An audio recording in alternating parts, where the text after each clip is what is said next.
Welcome back to the Crochet Credits. Those are my friends at yarnspirations.com. I'm your host Mikey. Today's the Silt stitch. This is a very easy stitch. It's a repeat of just one row, and we're going to get started immediately on this idea. So just grab any yarn and let's play. To do the Silt stitch, it's multiples of 2, so no matter what size you want to do, just keep it in 2. So 1, 2, 1, 2, 1, 2, 1, 2, 1, 2, 1, 2. 1, 2. It's also an even number if that helps you to know that. So once you're happy with the width of it, you can just measure it against something to get that, and we're going to begin row number 1 in a moment. Row number 1, we're going to get ourselves started on the texture immediately, and you're going to come second chain from the hook, 1 and 2, and I need you to put in a half double crochet there. The ends of each row will always be a half double crochet. That'll help you to know that. Starting in the very next chain, I always use the back hump of the chain, it's just easier to my point of view, and I'm going to single crochet, and then the next stitch or the next chain is going to be a double crochet. And you're thinking to yourself, well, why did you start with a half? Just don't worry about those questions yet. So the next one is going to be a single and then a double. And I know you're also probably thinking, say, well, how am I going to remember this? It actually will come to you naturally eventually. So it's a single and a double crochet combination all the way across.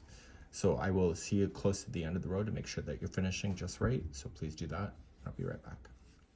When you're coming close to the end, there's 2 stitches that are left. So the last 2, this was a double. So the second last stitch has to be a single crochet because you're keeping the balance of the single, double, single, double. So it's going to be a single, and then the very last chain should be a half double crochet. And let's turn to work, and I'm going to talk to you about squatting next. Going forward, the rest of the project is a multiple of what you just saw, and it's in the same exact positioning. So because that the ends have to be a half double crochet, because the single crochet is forcing the double crochet to squat down, and it's also trying to pull the single crochet upward. So it's trying to find a balance there so you get this texture that you see. So whenever you start a new row going forward, just chain up 1 only and half double crochet in the first. Now you're going to be able to see it underneath, but the next one, see, this is a single crochet. You want to start with a single crochet always. So the single will always sit in the single, and the double will always sit in the double. Because of the push and the pull of the tension of the squatting, it naturally wants to congeal together. So the next one has to be a double crochet. So the next one is a single, and you can tell the difference of the look of the stitch. So there's not much to this stitch underneath, so that's a single.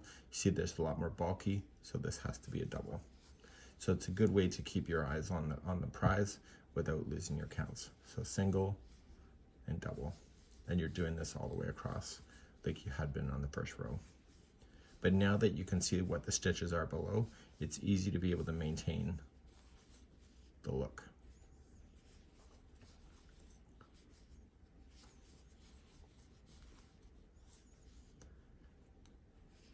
Okay, so the second last stitch has to be a single, and it's a single underneath anyway, so that's right. And then the very last stitch is just a half double crochet. I'll show you one more row, and you can continue. So just chain up 1, so half in the first, and always start off with a single. You can see it's single underneath, and so the next one has to be a double. So it ends up being a completely different look, and it helps break away the lines of crochet. So normally when you double crochet or single crochet in rows, you can really see the train tracks of the crochet. So this helps break it up a bit more and to make it more fabric-y in a texture look instead. So it's very desirable as well. So this is something that you may want to consider with your projects to be able to try. Great for blankets, other things like that, clothing. It's a great stitch, and remember the last stitch has to be a half double crochet,